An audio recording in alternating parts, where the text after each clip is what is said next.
السلام علیکم ورحمۃ اللہ وبرکاتہ۔ لا حول ولا قوة الا باللہ العلی العظیم۔ حسبنا اللہ ونعم الوکیل، نعم المولا ونعم النصیر۔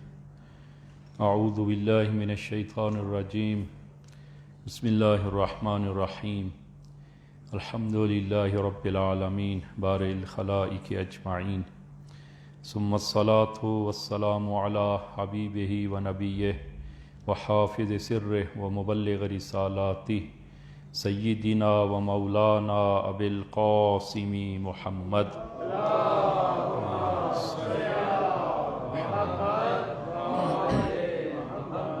وعلى اہل بیتہ الطیبین الطاہرین المعصومین الذین اذهب اللہ عنہم الرجس وطہرہم تطہیرا۔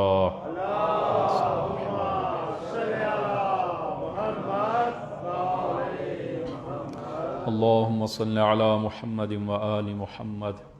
اللہم کل ولیک الحجۃ ابن الحسن صلواتک علیہ وعلی آبائی فی هذه الساعة وفی کل ساعة ولیا وحافظا وقائدا وناصرا ودلیلا وعینا حتی تسکنہ ارضک طوعا وتمتعہ فیہا طویلا بحق محمد وآلہ الطاہرین۔ اما بعد، اوصیکم ونفسی بتقوی اللہ۔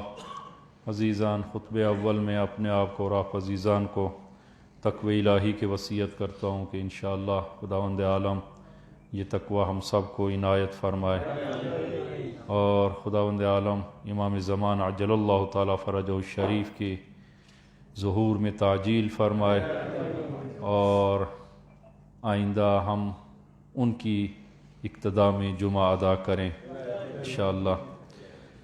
عزیزان، گزشتہ ہم نے ایک بحث کہ خداوند عالم کا انسان کے ساتھ ایک ارتباط اور انسان کا خداوند عالم کے ساتھ ارتباط، اور کچھ عرائض اس ضمن میں آپ عزیزان کی خدمت میں پیش ہوئیں، اور ایک دو انشاءاللہ مزید عرائض آپ عزیزان کی خدمت میں پیش کریں گے۔ اور یہ ایک نہایت اہم بحث ہے، اور جس کا تعلق انسان کے اعتقاد سے ہے، اور انسان کے ایمان اور یقین سے ہے، اور جس کے انسان کی عملی زندگی میں بہت زیادہ آثار ہیں، اور ایک موحد انسان کی من جملہ علامات میں سے یہ ایک اہم ترین علامت ہے۔ اور گزشتہ ہم نے عرض کیا کہ ذات حق سے محبت اور رفاقت کے آثار میں سے ایک اثر یہ ہے کہ انسان جب خداوند عالم سے محبت کرتا ہے اور خداوند عالم سے عشق کرتا ہے، تو پھر انسان خداوند عالم کے افعال اور تقدیرات الہی پر انسان راضی ہو جاتا ہے۔ جب انسان کا ایمان یہ ہو، انسان کا یہ اعتقاد ہو کہ اس عالم کو ایک ایسی ذات چلا رہی ہے، اس عالم کی تدبیر ایک ایسی ذات کر رہی ہے جو انسان کی دوست ہے، انسان کی رفیق ہے، تو اور وہ ذات جو ہم سے زیادہ ہمارے منافع اور ہمارے فائدے کا علم ہم سے زیادہ اس ذات کو ہے، اور ہم نہیں جانتے کہ ہماری ابدی اور ہمیشہ کی زندگی کا فائدہ کن چیزوں میں ہے، اور کون سی چیزیں ہماری ابدی زندگی کے لیے سود مند ہیں، اور کون سی چیزیں ہماری ابدی زندگی کے لیے ضرر رساں ہیں اور نقصان دہ ہیں۔ تو جب ہم نہیں جانتے اور پردے کے پیچھے کیا کیا ہے ہمیں علم نہیں ہے، لیکن انسان کا یہ ایمان ہو اور انسان کا یہ اعتقاد ہو اور یقین رکھتا ہو کہ وہ خدا جو خالق ہستی ہے اور ہماری ابدی اور ہمیشہ کی زندگی اور اس دنیا میں ہماری مصلحت کو اور ہمارے فائدے کو ہم سے بہتر جانتی ہے وہ ذات، کہ کیا چیز ہمارے فائدے میں ہے، کون سی چیز ہمارے نقصان میں ہے، اور وہ ذات جو ہم سے زیادہ ہم پر مہربان ہے، بلکہ وہ خالق کی مہربانی ہے، تو ایسی ذات اس عالم کو چلا رہی ہے، تو پھر انسان جب یہ اعتقاد پیدا ہوگا تو انسان مقدرات الہی اور تقدیرات الہی پر راضی ہو جائے گا اور اپنی ذات کو اس ذات کے سپرد کر دے گا، اور انسان اپنی ذات الہی کے سامنے سر تسلیم خم کر دے گا۔ تو عزیزاً یہ ایک بہت بڑا مقام ہے، مقام تسلیم و رضا، کہ ایک انسان موحد کے لیے بہت بڑا مقام تسلیم و رضا ہے، کہ انشاءاللہ خداوند عالم یہ مقام ہم سب کو عنایت فرمائے۔ تو عزیزاً یہ نہایت توجہ آپ فرمائیے گا، اور کہ جو لوگ خدا کو قبول کرتے ہیں اور اس عالم میں خدا کی خدائی اور خدا کی مدیریت اور خدا کی تدبیر کے حوالے سے لوگوں کی 3 قسمیں ہیں، اور ہم نے دیکھنا یہ ہے کہ ہم کس قسم میں کھڑے ہیں، اور ان 3 قسموں میں سے وہ ہمارا تعلق کس قسم سے ہے۔ بعض لوگ، بلکہ بہت سارے لوگ ایسے ہیں کہ جو اصلاً خداوند عالم کو قبول ہی نہیں کرتے، خدا کو بعنوان خالق نہیں مانتے، جس طرح کہ داہری کہ کمیونسٹ، جو اصلاً خدا کے وجود کے قائل ہی نہیں ہیں۔ ان کا کہنا یہ ہے کہ یہ عالم خود بخود وجود میں آ گیا ہے، کوئی اس کا خالق، کوئی اس کا مالک، کوئی اس کا مدبر، کوئی اس کے چلانے والا، کچھ نہیں، خود بخود یہ نظام چل رہا ہے۔ یہ ہماری بات ان لوگوں سے نہیں ہے کہ جو خدا کو سرے سے قبول نہیں کرتے، یہ ہماری بات میں فعلاً یہ پہلی قسم یہ داخل نہیں ہے۔ جو لوگ خدا کو قبول کرتے ہیں اور خدا کو خالق مانتے ہیں، تو خدا کی خدائی کو قبول کرتے ہیں، ان کی 3 قسمیں ہیں۔ پہلی قسم کہ وہ لوگ جو خدا کو فقط خالق مانتے ہیں لیکن خدا کو رب نہیں مانتے، خالق مانتے ہیں خداوند عالم کو اور خدا کو قبول کرتے ہیں، لیکن خدا کو بعنوان خالق قبول کرتے ہیں کہ خدایا تو نے ہمیں پیدا کیا اور تیرے ممنون ہیں اور تیرے شکر گزار ہیں کہ تو نے ہمیں پیدا کیا، تیرا شکریہ، لیکن اب تو ہماری زندگی میں داخل نہ ہو، تو ایک طرف بیٹھ جا اور ہماری زندگی میں تو مداخلت نہ کر۔ تو خالق ہے لیکن تو ہماری زندگی میں آ کر مداخلت کرے، اس کو قبول نہیں کرتے۔ ہم خود اپنی مصلحت اور اپنے فائدے کو خود جانتے ہیں، عقل رکھتے ہیں، شعور رکھتے ہیں، اور ہم اپنی عقل و شعور کے ذریعے اپنی اقتصاد کو، اپنی معاش کو اور اپنی تعلیم کو، گھر بار چلانے کو، ملک چلانے میں خدایا وہ ہم خود یہ تمام امور کو انجام دینے پر قادر ہیں اور خود ہم چلا لیں گے، اور تیرے احکام کی اور تیرے دین کی ضرورت نہیں۔ خدا کو خالق مانتے ہیں کہ تو نے خلق کیا ہے، تیرے ممنون، لیکن تو احکام دے، حکم دے کہ اس طرح زندگی گزارو اور اس طرح زندگی نہ گزارو۔ تو خداوند عالم کو بعنوان ولی، بعنوان سرپرست اور بعنوان مدیر کہ جو اس عالم کو چلائے اور من جملہ انسان کے معاشرے کو اور انسان کی فردی اور اجتماعی زندگی میں خداوند عالم مداخلت کرے، اس عنوان سے وہ خدا کو قبول نہیں کرتے، خدا کی ربوبیت کے قائل نہیں ہے۔ اچھا، ان کا کہنا وہی ہے کہ ہماری عقلیں کافی ہیں، ہم خود جو ہے وہ اپنی عقلوں کے ذریعے اپنے آپ کو چلانے پر قادر ہیں اور دین کی ضرورت نہیں ہے۔ مثل شیطان نے بھی یہی کیا کہ شیطان خداوند عالم کی خالقیت کا قائل ہے، کہ اب ملاحظہ فرمائیں قرآن کریم، خلقتنی من نار و خلقتہ من طین، خدایا تو نے مجھے آتش سے خلق کیا اور حضرت آدم کو وہ مٹی سے، یعنی تو خالق تو ہے، مجھے بھی تو نے خلق کیا ہے اور حضرت آدم علی نبینا علیہ الصلوۃ والسلام کو بھی تو نے خلق کیا ہے، لیکن اب تو میری زندگی میں مداخلت کرے، اس کو قبول نہیں کرتا۔ جب خداوند عالم نے تمام ملائکہ کو اور من جملہ یہ ابلیس کو بھی حکم دیا حضرت آدم علی نبینا علیہ الصلوۃ والسلام کو سجدہ کرنے کا، تو اس نے سجدے سے انکار کر دیا۔ تو بالآخر یہ شیطان جو خدا کی خالقیت کا قائل ہے، خلقتنی من نار، خدایا تو نے مجھے آتش سے خلق کیا، اور یہ شیطان روز قیامت اور قیامت کے دن کا بھی ایمان اور اس پر اعتقاد رکھتا ہے، انبیاء پر بھی اعتقاد رکھتا ہے۔ اب سورہ اعراف آیت نمبر 14 اور 15 کو ملاحظہ کریں، قال انذرنی الی یوم یبعثون قال انک من المنظرین۔ جو پورا مکالمہ کہ جب حضرت آدم کو سجدہ کرنے کا حکم دیا تو اس نے سجدہ کرنے سے انکار کر دیا، کہ اس ضمن میں، اس آیہ کے ضمن میں امام صادق علیہ الصلوۃ والسلام سے روایت ہے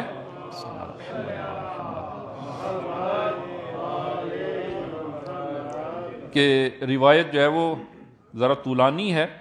امام فرماتے ہیں اول من قاس ابلیس واستکبر، سب سے پہلے جس نے قیاس کیا وہ ابلیس ہے اور اس نے استکبار کیا۔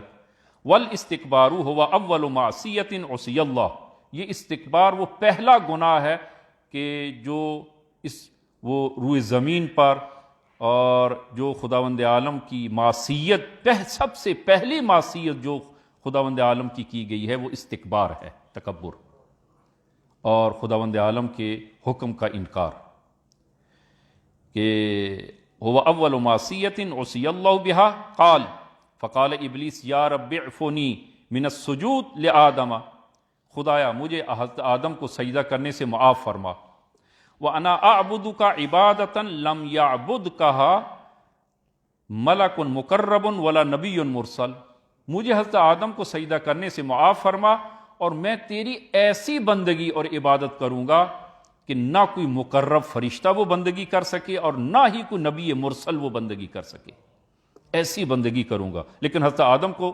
سجدہ کرنے سے مجھے معاف کر۔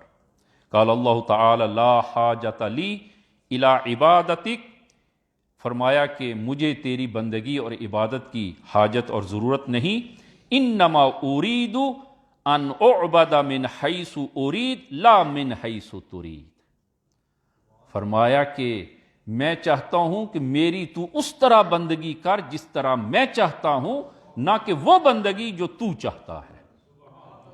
مجھے تیری بندگی، وہ بندگی چاہیے جو میرے حکم کے مطابق ہو، نہ وہ بندگی کہ جو تیری خواہش کے مطابق ہے، مجھے وہ بندگی نہیں چاہیے۔ نعرہ تکبیر، نعرہ رسالت، کل ایمان، نعرہ حیدری، حضرت کریم صلوات۔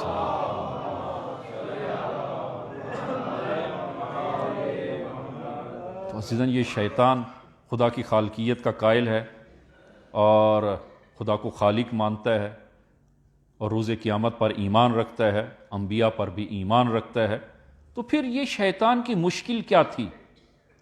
کس چیز میں مشکل تھی کہ جس نے شیطان کو شیطان بنا دیا؟ عزیزاً وہ مشکل یہی خدا کو بعنوان رب، بعنوان ولی، بعنوان سرپرست قبول کرنے سے انکار کر دیا۔ یعنی خداوند عالم فرمایا کہ جس طرح میں بندگی چاہتا ہوں اس طرح بندگی کر۔ کیسی بندگی؟ یعنی کہ یہ تم ولی خدا، انسان کامل، اور حضرت آدم علی نبینا علیہ الصلوۃ والسلام کے سامنے خضوع کرو، خشوع کرو، اور اس راستے سے مجھ تک پہنچو۔ راستہ یہ ہے، اس کے ذریعے مجھ تک پہنچو، نہ کہ جس طرح تم چاہتے ہو وہ بندگی نہیں چاہیے۔ عزیزاً یہ انسانوں کی اکثریت، انسانوں کی، لوگوں کی اکثریت کا تعلق اسی گروہ سے ہے، جو خدا کو وہ عنوان خالق مانتے ہیں، روز قیامت پر بھی ایمان رکھتے ہوں گے، لیکن خداوند عالم کو بعنوان رب، جو خدا کی ربوبیت کو قبول کریں، خداوند عالم کو بعنوان مدیر قبول کریں، خداوند عالم کو بعنوان ولی و سرپرست قبول کریں، اس کے لیے لوگ تیار نہیں ہیں، اور لوگوں کی اکثریت اسی سے ان کا تعلق ہے۔ یعنی خداوند عالم کو خالق مانتے ہیں، لیکن انسان کی زندگی کے امور میں، اس کی معاش میں، اس کی اقتصاد میں، بازار میں، یونیورسٹیوں میں، اسکولوں میں، ہنر میں، ورزش میں، تفریح میں اور دیگر زندگی کے جو امور ہیں، ان امور میں کہ خداوند عالم کا کہ احکام کہ یہ کرو اور یہ نہ کرو، اس کو قبول نہیں کرتے۔ اور یہی خداوند عالم کی ربوبیت ہے۔ وہ خداوند عالم کو بعنوان رب اور ولی سرپرست کرنے کا معنی جو ہے وہ یہی ہے کہ خداوند عالم کے وہ تمام احکام جو ہماری زندگی سے تعلق رکھتے ہیں، چاہے وہ فردی زندگی ہو یا اجتماعی زندگی ہو، اس زندگی میں خداوند عالم کے احکام کے مطابق زندگی گزارنا، یعنی خداوند عالم کو بعنوان رب اور خداوند عالم کی تربیت کو قبول کرنا، یہی ربوبیت الہی ہے۔ اور غربی ممالک میں جو عام معاشرہ، جو سیکولر معاشرہ ہے، وہ یہی معاشرہ ہے۔ وہ عنوان خالق مانتے ہیں، وہ عنوان رب قبول نہیں کرتے۔ اور اسلامی ممالک میں اکثریت تقریباً جو ہے وہ وہی عملی طور پر سیکولر ہیں، عملی طور پر۔ ان لوگوں کے مطابق کہ اگر کوئی کلیسا جانا چاہے، اتوار کے دن کلیسا کھلا ہے، جمعے کے دن مساجد کھلی، آپ کو کوئی کلیسا جانے سے نہیں روکے گا، یعنی جو اس معاشرے کے لوگ ہیں۔ اور اسی طرح جو اسلامی معاشروں میں جو سیکولر معاشرے ہیں تقریباً عملی طور پر، وہاں پر بھی مساجد میں جانے سے کوئی نہیں روکے گا، مساجد میں جائیں۔ جو اس مکتب کے ہیں، دوسرے مکتب کے ہیں، وہ اپنے کلیسا میں جائیں، اور کلیسا میں وہ عطا کے وہ اعتراف، جہاں پر جو ہے وہ اعتراف، گناہوں کا اعتراف کرنے کا الگ جو ہے وہ ان کے وہ روم بنے ہیں، وہاں جا کر اعتراف کریں، اس پاپ کے سامنے جو ہے وہ اعتراف کریں، اپنے گناہوں کو معاف کریں۔ یہ کھلے ہیں، سب کے سب جو ہے وہ کھلے ہیں۔ لیکن خدا کو فقط خالق کے عنوان سے قبول کرتے ہیں، اور اپنے ممالک میں وہ خداوند عالم کے قوانین کے مطابق اپنے ممالک کو چلائیں، اپنے معاشرے کو چلائیں، نہ اس کے لیے تیار نہیں ہیں۔ اور مسلمان معاشروں میں بھی، ممالک میں بھی عیناً اسی طرح، اگرچہ اعتقاد رکھتے ہیں کہ خداوند عالم ہمیں کارے اور تمام چیزوں پر خداوند عالم، تمام چیزیں خداوند عالم کے قبضے قدرت میں ہیں، یہ ایمان ہے، اعتقاد ہے۔ لیکن افسوس کے ساتھ یہ کہا جا سکتا ہے کہ وہ قوانین اس معاشرے میں جو جاری قوانین ہیں، وہ احکام الہی کے مطابق نہیں ہے۔ یہی سیکولر ہے کہ معاشرہ جو ہے وہ قوانین ہم خود اپنی مرضی کے مطابق، اپنی ضرورت کے مطابق جو ہے وہ ان قوانین کو بنائیں گے۔ اور محمد آل محمد صلوات۔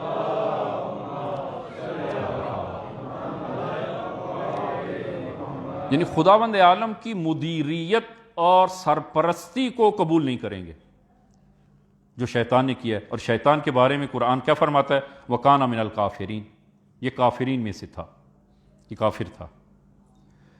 پس جو ہے وہ اس سے معلوم یہ ہوا کہ وہ لوگ جو خداوند عالم کو بعنوان خالق مانتے ہیں، لیکن خداوند عالم کو بعنوان رب، بعنوان ولی، کہ خداوند عالم آئے میری زندگی میں مداخلت کرے اور میری زندگی میں آ کر سرپرستی کرے، اس کو اگر کوئی قائل نہ ہو تو کان من الکافرین، کافرین میں سے۔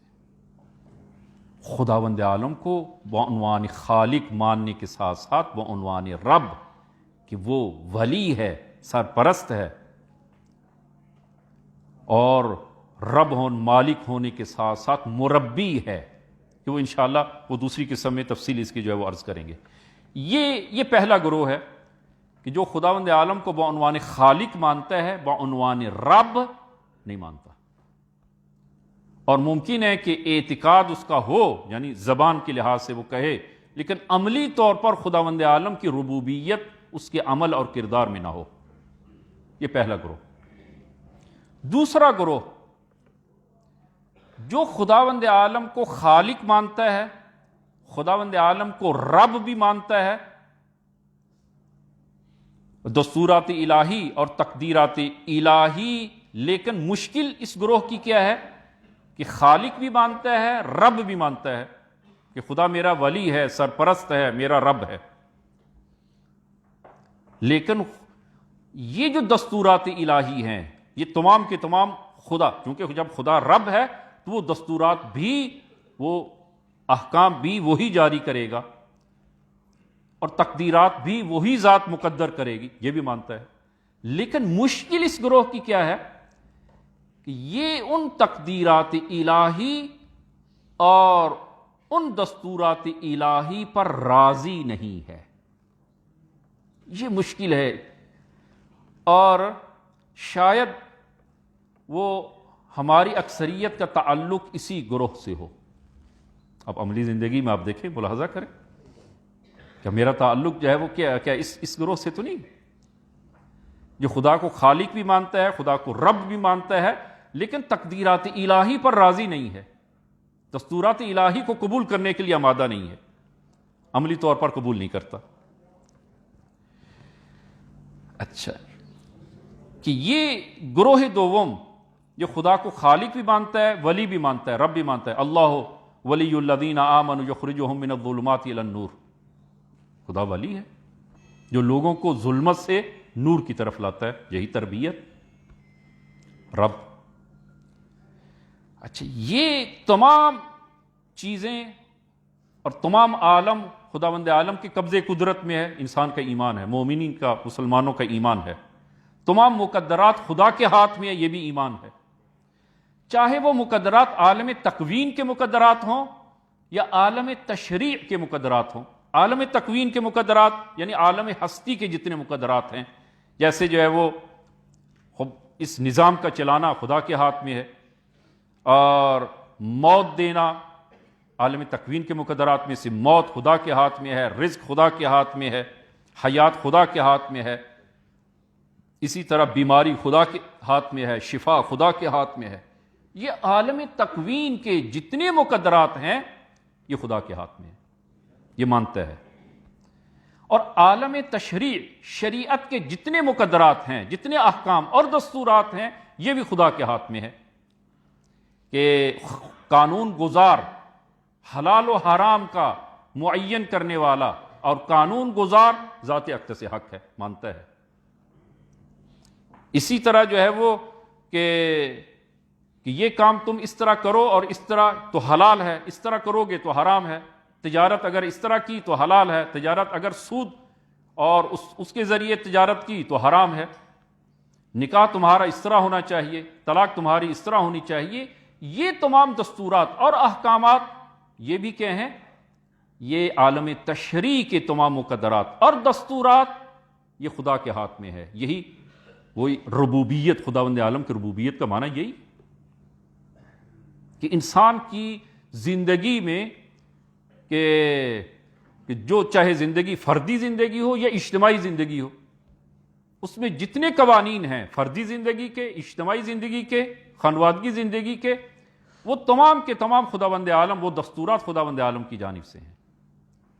اس لیے کوئی خدا رب ہے، وہی اس دنیا کو چلا رہا ہے، اور انسان کی وہ زندگی کو بھی اس میں مداخلت ہے، خدا حق کے دخالت رکھتا ہے انسان کی زندگی میں، حلال و حرام کو معین کرے۔ خب ان تمام چیزوں کو قبول کرنے کی صورت میں کہ خدا کو خالق بھی مانتا ہے، خدایا تو نے خلق کیا، خدا کو رب بھی مانتا ہے، خدایا میری زندگی گزارنے کے جتنے دستورات اور احکامات ہیں وہ تیری جانب سے ہیں، اور تو حکم کرے گا اس کے مطابق جو ہے وہ میری زندگی ہوگی، اس کو بھی مانتا ہے۔ لیکن مشکل اس گروہ کی کیا ہے؟ اس گروہ کی مشکل یہ ہے کہ یہ گروہ بعض اوقات اور بعض مقامات پر ان تقدیرات الہی اور دستورات الہی کو قبول نہیں کرتا اور قبول کرنے سے انکار کرتا ہے، راضی بے تقدیرات الہی نہیں ہے۔ اس گروہ کی مشکل یہ، میں چند مثالیں آپ عزیزان کی خدمت جو ہے وہ پیش کروں گا کہ پہلی مشکل اس گروہ کی ہے کہ مقدرات الہی پر راضی نہیں ہے۔ سادہ سادہ مثالیں جو ہے وہ جو ہم عام زندگی میں ہماری میں جو ہے وہ موجود ہیں، کہ مثلاً اگر کسی عزیز کی، قریبی ترین عزیز کی موت ہو جاتی ہے تو بعض اوقات خوب قریبی ترین عزیز کی موت انسان کے لیے سخت ہے، مشکل ہے، یہ ایک غم ہے انسان کے لیے. لیکن کیا کرتا ہے انسان کہ اس مشکل میں اور غم میں آ کر خداوند عالم سے الجھنا شروع کر دیتا ہے، خدا سے الجھتا ہے، اور خداوند عالم سے جب وہ اس تقدیر الہی پر وہ اس پہ راضی نہیں رہتا، اعتراض کرتا ہے. یا کوئی مصیبت انسان پر آتی ہے، کوئی مرض آتی ہے، بیماری آتی ہے، تو خداوند عالم سے گلہ و شکوہ شروع کرتا ہے. یہ گلہ و شکوہ کرنا یہی تقدیر الہی پر راضی نہ ہونے کی علامت ہے. انسان تقدیر الہی پر راضی نہیں ہے. اور کبھی ایسا ہوتا ہے کہ زبان پر ایسے کلمات جاری ہوتے ہیں کہ جس سے کفر کی بو آتی ہے، کفر کی بو. اور یہ واقعہ شاید میں نے پہلے بھی آپ عزیزان کی خدمت میں وہ بیان کیا ہو کہ امام راحل اس واقعے کو نقل کرتے ہیں، اور ایت اللہ العظمی آغا گل پیگانی مرحوم کی زبان مبارک سے، کہ ایت اللہ گل پیگانی فرماتے ہیں کہ ہمارے ایک دوست طلبگی دور میں کہ قم میں ہم ایک ساتھ پڑھتے تھے، اور کچھ مدت انہوں نے حوزہ علمیہ میں تعلیم حاصل کی، پھر وہ اپنے شہر واپس چلے گئے اور وہاں پر اپنا سلسلہ جو ہے وہ تبلیغات کا شروع کیا. ہمارا ان کے ساتھ ایک خط و کتابت کا تعلق اور رابطہ جو ہے وہ برقرار تھا، کہ کافی مدت کے بعد مجھے معلوم ہوا کہ وہ مریض ہے اور شاید وہ اب نہ اٹھ سکے. میں اس کو دیکھنے کے لیے، تیمارداری کے لیے اس کے شہر پہنچا، اور جب اس کے گھر پہنچا تو دیکھا کہ اس کو روبہ قبلہ کیے ہوئے ہے اور اس کے آخری لمحات ہیں. جب میں اس کی بالین پر پہنچا تو نعوذ باللہ کہ میں نے کیا سنا، اس کی زبان پر کلمات کفر جاری ہیں. اور وہ مجھے مخاطب، یعنی ایت الگل پیغانی کو مخاطب کرتے ہوئے کہا کہ دیکھو خداوند عالم مجھ پر وہ ظلم کر رہا ہے جو کسی پر ظلم نہیں کیا. یہ کلمات زبان پر جاری ہیں کہ خداوند عالم وہ ایسا ظلم کیا ہے جو ظلم مجھ پر کر رہا ہے، کسی پر ایسا ظلم نہیں کیا، کہ میرے بچے چھوٹے ہیں، سرپرست کی ضرورت ہے، اور خداوند عالم مجھے اس دنیا سے لے جا رہا ہے. اس عمل اب دیکھیں، ملاحظہ کریں کہ یہ شخص قبول کر رہا ہے کہ موت یہ خدا دیتا ہے، یہ تقدیر خدا کے ہاتھ میں ہے، بس مقدرات الہی کو مانتا ہے، اور لیکن خدا کے ساتھ درگیر اور الجھ رہا ہے. کیا الجھ رہا ہے؟ کہ خدایا کہ تیرا یہ کام، تیری یہ تقدیر، یہ موت، میں اس پہ راضی نہیں ہوں. یہی عدم رضا. خدایا میں اس موت پر جو تمہاری تقدیر ہے میرے حق میں اس پہ راضی نہیں ہوں، کہ مجھ پر ایسا ظلم جو ہے وہ خداوند عالم نعوذ باللہ کر رہا ہے جو کسی پر ظلم نہیں کیا. میرے بچے چھوٹے ہیں، سرپرست کی احتیاج اور ضرورت ہے، اور مجھے اس دنیا سے لے جا رہا ہے. بس خدا کی ربوبیت کا قائل ہے، لیکن خدا کی اس تقدیر الہی پر راضی نہیں ہے، تقدیر الہی پر راضی نہیں. یہ ایک مثال.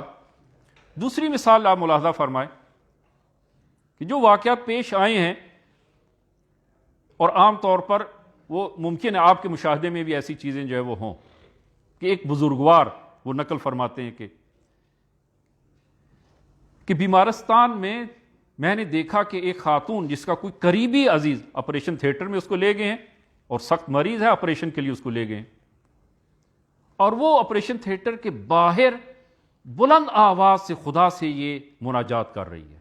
اور میں نے سنا کہ نعوذ باللہ وہ کہہ رہی، خدایا کہ اگر ہمارے اس مریض کو شفا دی تو ٹھیک، لیکن اگر ہمارے مریض کو شفا نہ دی تو نہ میں نہ آپ، یعنی خدایا نہ میں نماز، نہ روزہ، نہ حج، نہ زکوٰۃ، خدایا تیری ان تکالیف کو اور تیرے ان اوامر کو اور تیری اس بندگی کو میں ترک کر دوں گی، چھوڑ دوں.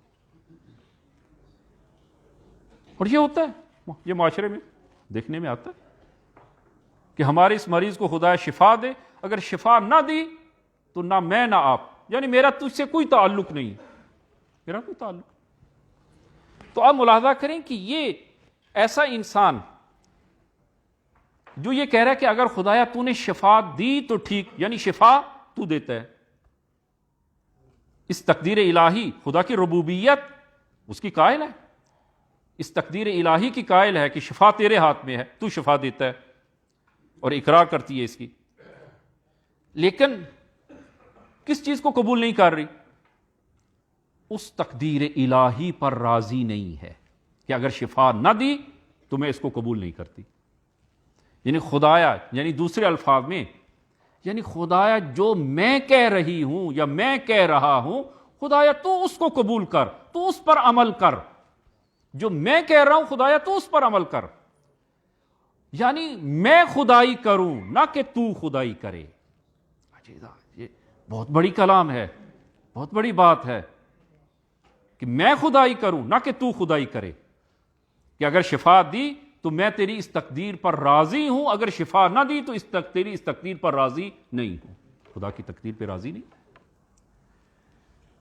اور لوگ اسی طرح جو ہیں وہ کہ ایسے خدا کو قبول کرتے ہیں جو انسان کا پیرو اور مطیع ہو. اب وہی کلام جو امیر المومنین کی کہ کوفیوں کو کے بارے میں آپ نے جب فرمایا کہ جب امیر المومنین نے جنگ کے حوالے سے جب ان کو بلایا اور پکارا تو کسی نے کوئی بہانہ کہ یہ یا امیر المومنین ابھی گرمیوں کا موسم ہے، تھوڑا سا بہتر ہونے دیں، ابھی سردیوں کا موسم ہے، خوب ذرا موسم بہتر ہونے دیں، ابھی فصل کا موسم ہے. تو امیر المومنین نے دکھ سے کہا، فرمایا کہ لگتا ایسا ہے کہ میں تمہارا امام نہیں ہوں، تم میرے امام ہو. تم میرے امام. خدا کی ربوبیت کو قبول کرنے کا معنی کہ خدایا تو اگر تقدیر تیرے ہاتھ میں ہے، شفا تیرے ہاتھ میں ہے، میرے مریض کو اگر شفا دی تو میں تیری اس تقدیر پہ راضی ہوں، اگر شفا نہ دی تو تیری تقدیر پہ راضی نہیں ہوں. یعنی خدایا خدائی تو نہ کر، میں خدائی کرتی ہوں یا میں خدائی کرتا ہوں. یعنی خدا انسان کا مطیع اور پیرو ہو تو ایسے خدا کو انسان مانتا ہے، اور اگر نہ ہو تو ایسے خدا کو نہ مانے. تقدیر الہی پر راضی نہیں ہے. یہ سب سے بڑی مشکل ہے. دوسری مشکل جو ہمارے اندر موجود ہے، اور میں نے خود کئی دفعہ، بعض مومنین آتے ہیں اور ایسی گفتگو ایسی کلام ہو جاتی ہے اور وہ احکام الہی پر عدم رضایت، احکام الہی کو پر راضی نہیں ہے. مثلا جو ہے وہ بعض اوقات اعتراض کرتے ہوئے کہتے ہیں کہ مثلا کہ دین اسلام میں عورت کی دیت اور ارث نصف کیوں ہے، آدھی کیوں ہے؟ مرد کی دیت اور ارث کی آدھی دیت اور آدھی ارث کیوں ہے؟ مثلا قرآن میں جو ہے وہ للذکر مثل حظ الانثیین، مذکر کے مرد کے 2 حصے، بیٹی کا اور خاتون کا 1 حصہ، تو مرد کے حصے عورت کے حصے کے 2 برابر. تو یعنی مرد کی ارث اور اسی طرح دیت، اگر کوئی مرد کو قتل کر دے تو اس کی دیت الگ ہے، خاتون کو قتل کرے اس کی دیت نصف ہے، اس کی آدھی ہے. تو عورت کی دیت مرد کی دیت کا آدھا کیوں ہے؟ مرد کی اسی طرح خاتون کی ارث مرد کی ارث کی آدھی کیوں ہے؟ آپ اس کو 100 دلیل دیں، بابا قرآن میں آیا ہے، حدیث میں آیا ہے. قرآن میں للذکر مثل حظ الانثیین، اور اسی طرح دیت کا حکم قرآن میں جو ہے وہ آیا، لیکن قبول کرنے کے لیے تیار نہیں. حکم الہی یعنی تقدیرات شرعی، وہی رب ہونے کے عنوان سے، جب خداوند عالم رب ہے تو قانون گزاری کا حکم بھی، حق بھی خداوند عالم کو ہے. اور خداوند عالم نے ایک حکم کو معین کر دیا ہے، اس کو قبول کرنے کے لیے تیار نہیں. کیوں آدھی کیوں ہے دیت اور ارث؟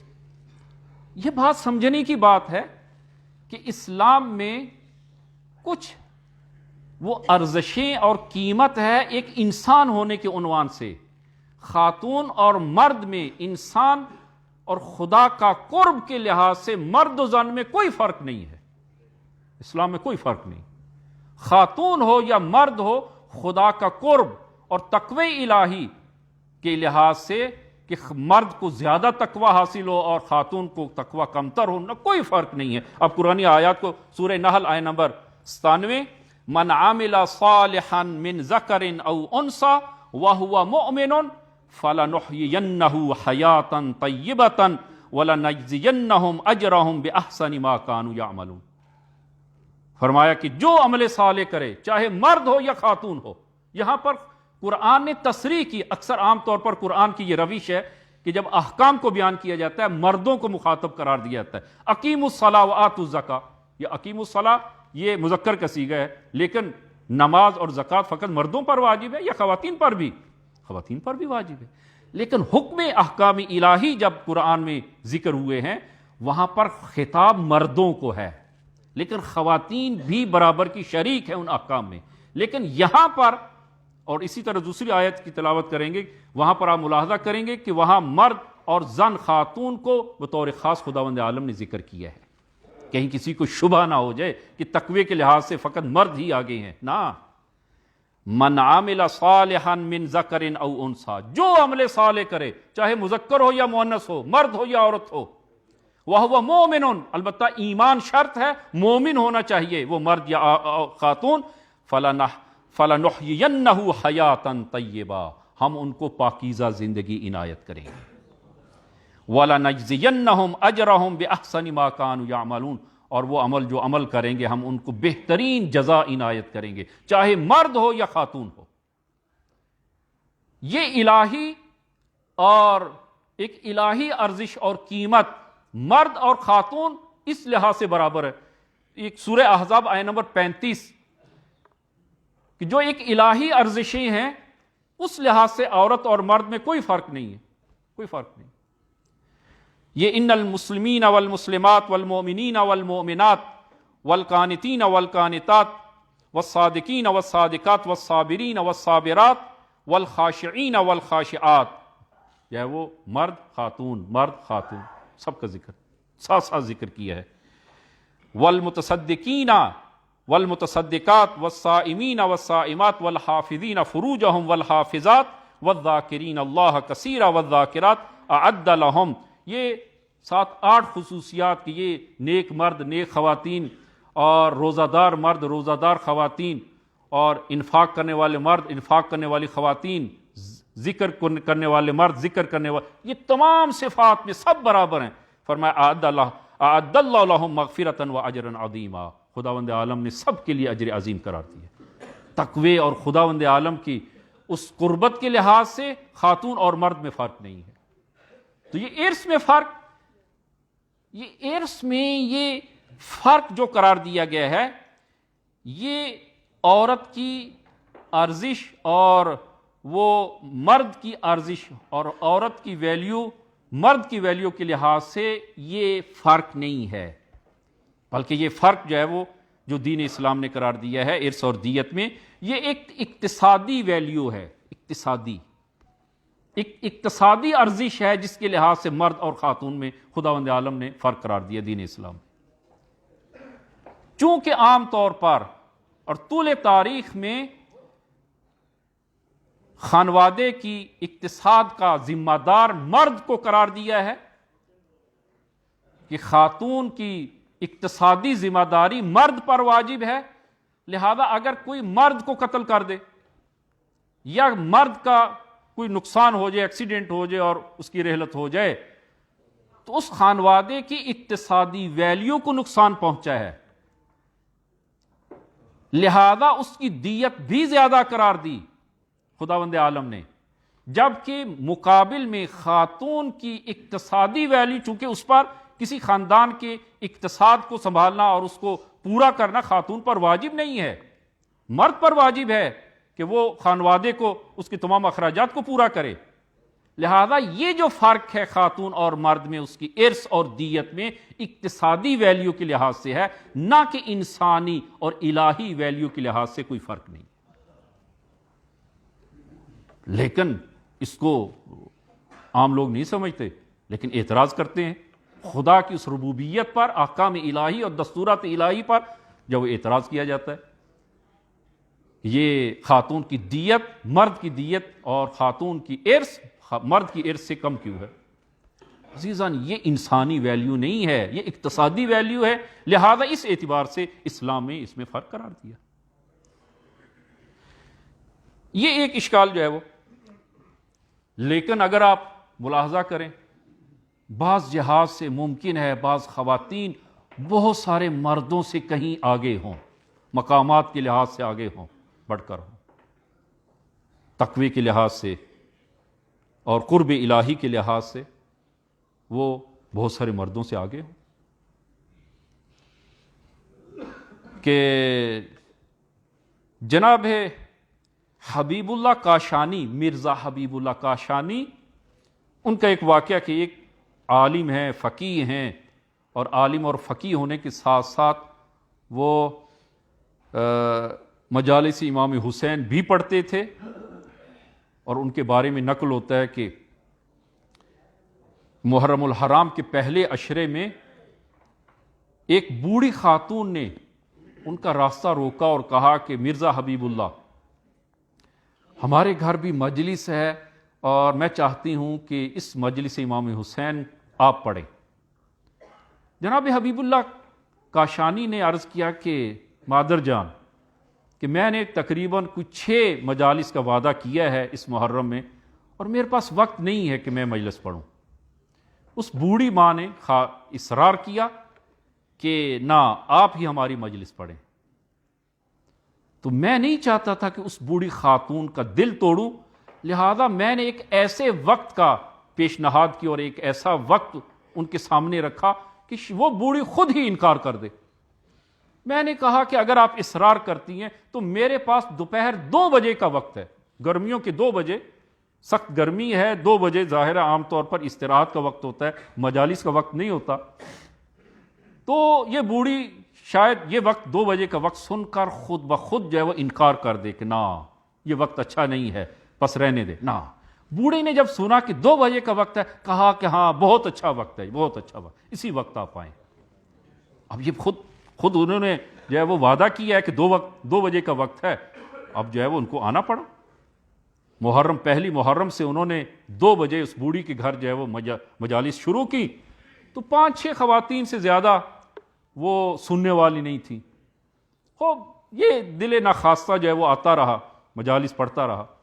10 محرم کو جناب مرزا حبیب اللہ کی عادت یہ تھی کہ ظہر کے بعد کی تمام مجالس کو وہ قبل ظہر سے پہلے وہ رکھتے، تاکہ ظہر کے بعد والا وقت خالی رہے، اس میں تھوڑی سی استراحت کر لیں اور پھر شام غریباں کے لیے اپنے آپ کو آمادہ کریں۔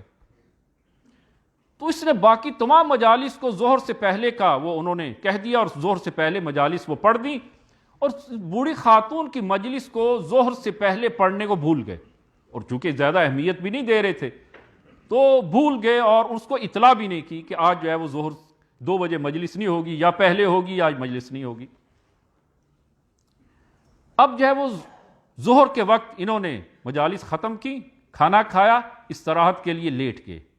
جو ہی آنکھ لگتی ہے، خواب میں کیا دیکھتے ہیں کہ بی بی دو عالم حضرت زہرا صلوات اللہ وسلام علیہا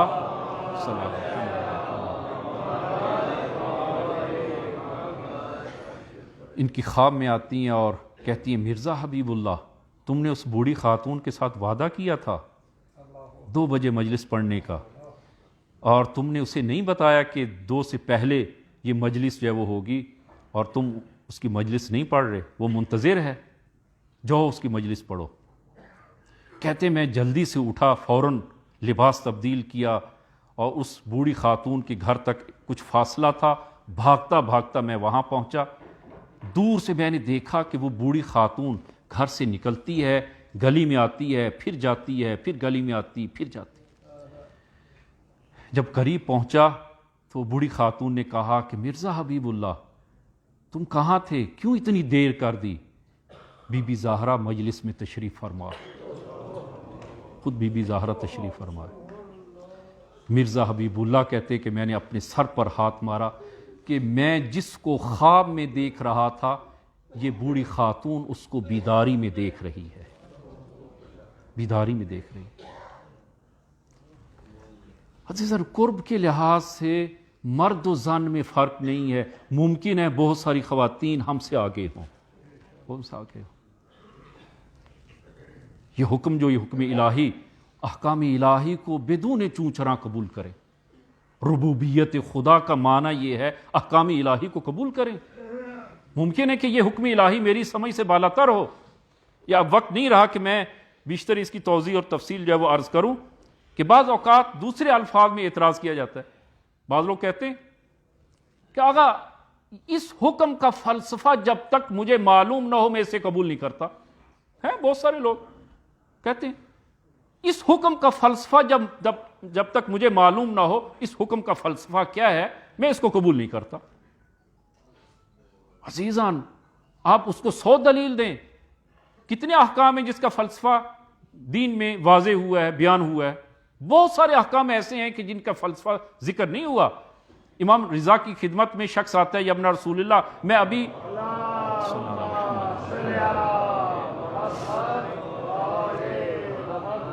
ابھی نہا کر آیا ہوں، پورا وجود میں نے اچھی طرح دھویا اور پاک کیا، صاف کیا ہے. تو کیا پھر بھی نماز کے لیے وضو کی ضرورت ہے؟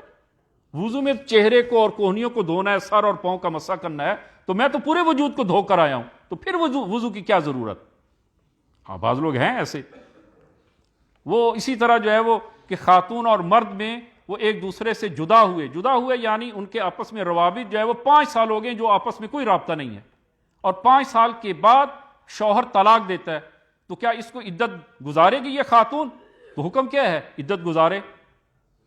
خواگا اس میں عدت گزارنے کی کیا ضرورت؟ یہ ہوا مسئلہ ہوا. یہ 5 سال ہوئے ہیں جن کے آپس میں کوئی ملاقات نہیں ہوئی، اب بھی ان کے لیے عدت گزارنا ضروری ہے؟ عزیزاً حکم شرعی ہے یہ عدت گزارے. عدت طلاق جو ہے وہ طلاق کے بعد عدت گزارنی لازم ہے. یہ میری سمجھ سے بالاتر ہے. اس کی حکمت و فلسفہ کیا ہے؟ حکم شرعی ہے، اس کو قبول کریں. یبن رسول اللہ میں وضو کی کیا ضرورت؟ پورے بدن کو میں نے دھویا ہے، اب وضو کی کیا ضرورت؟ امام نے اسی کے مطابق جواب دیا. فرمایا کہ خداوند عالم نے وضو کو اس لیے ضروری قرار دیا کہ خدا دیکھنا چاہتا ہے کہ تم بندے ہو یا بندے نہیں ہو. بندے خدا یعنی خدا کی اس حکم کو قبول کرے، تم بندے بھی ہو یا نہیں ہو. خدا نے اس حکم کو اس لیے واجب قرار دیا ہے.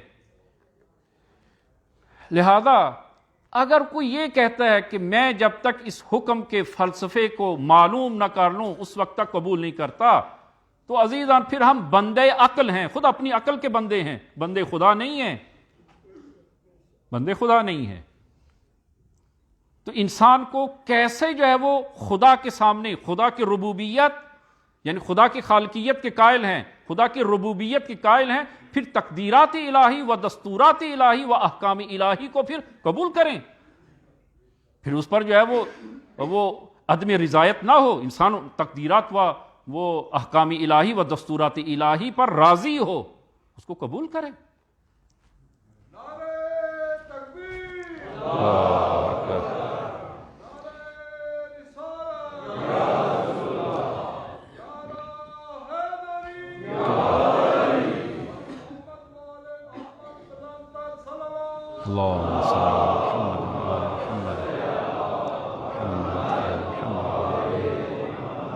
اس ضمن میں ایک حدیث انشاءاللہ بھی دوسرے خطبے میں نہایت اختصار سے عرض کریں گے کہ انشاءاللہ خداوند عالم ہم سب کو توفیق دے کہ خدا کی اس ربوبیت کو اور وہ دستورات الہی و احکام الہی پر ہم راضی ہوں اور ان کو قبول کریں اور ان پر عمل کریں انشاءاللہ. بسم اللہ الرحمن الرحیم. قل هو اللہ احد اللہ الصمد لم یلد ولم یولد ولم یکن لہ کفوا احد.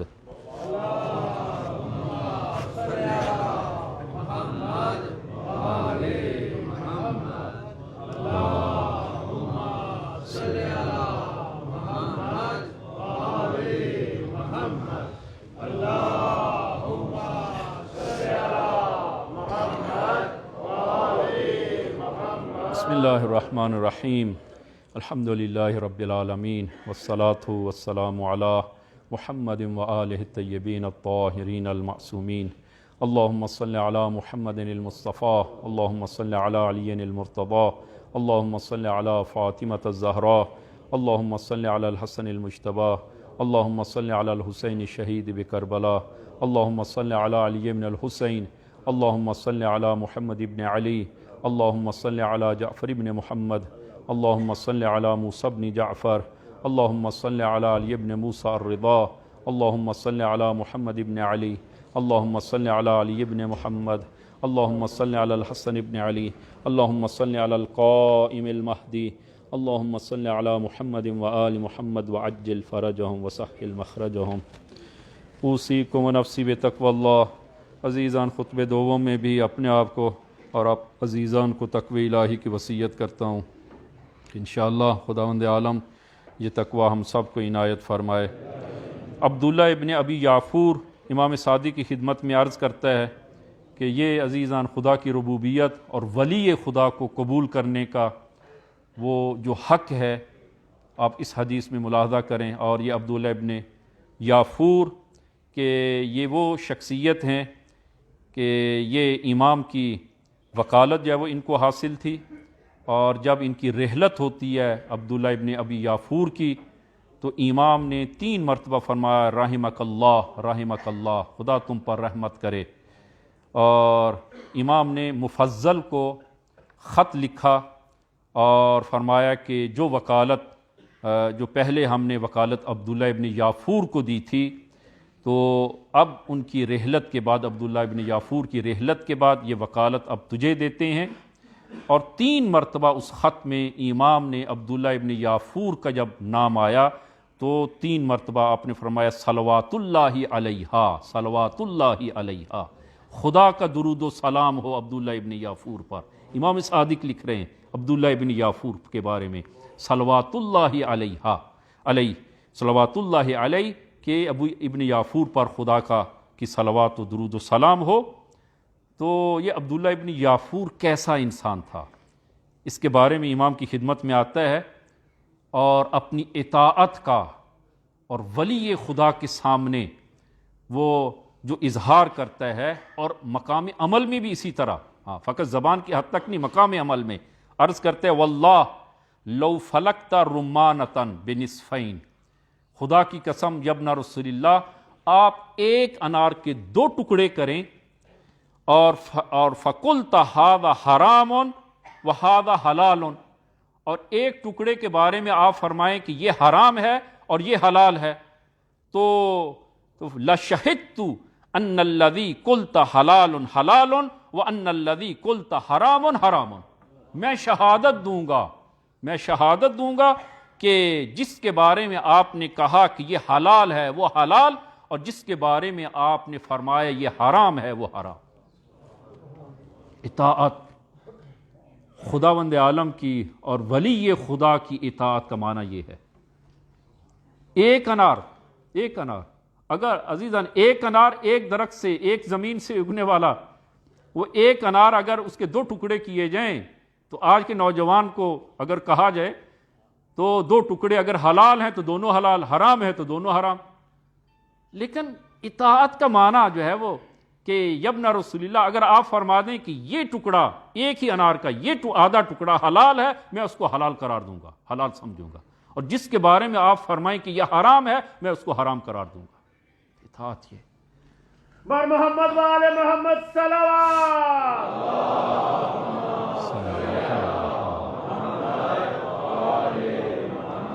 عزیزاً دین اسی اطاعت کا نام ہے، اور خدا کی ربوبیت کو قبول کرنے کا معنی یہی ہے۔